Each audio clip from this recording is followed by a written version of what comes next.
ভাই এই যে আপনার তরমুজ।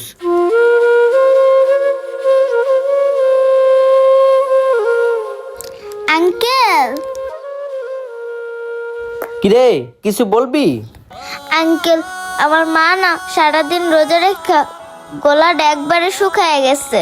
আপনার এখানে যদি কোনো পচা তরমুজ থাকে সেটা আমাকে দিবেন, ওইটা দিয়ে আমার মা ইফতার করব। হ্যাঁ আঙ্কেল, আমার মা না অনেক অসুস্থ, কিন্তু তারপরও রোজা রাখছে। কি তোদের মা অসুস্থ না? ধান্দাবাজির আর জায়গা পাস না। রোজা আইতে না আইতে ধান্দাবাজি শুরু করে দিছ। যা আগে টাকা নিয়ে তারপরে তরমুজ দিমু, আর নাহলে কিন্তু বাড়ি দিমু। যা শোন।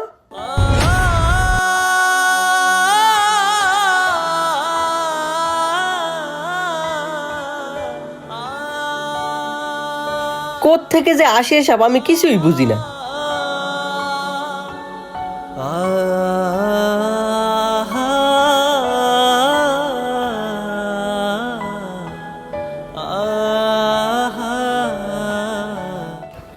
কিরে এখানে কি?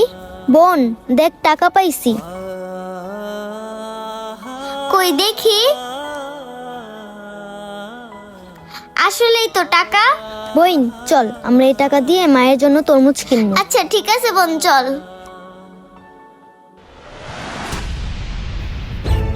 আঙ্কেল আঙ্কেল, আমাকে একটা তরমুজ দেন। কিরে তোরা আবার আইসোস? টাকা আনছোস তরমুজ নিবি? হ্যাঁ আঙ্কেল, টাকা আনছি, আপনি দেন। আচ্ছা ঠিক আছে দিতে আসি। ভাই আমারে ভালো দেখে একটা তরমুজ দেন। আচ্ছা ভাই দিতে আসি, আপনি একটু দাঁড়ান।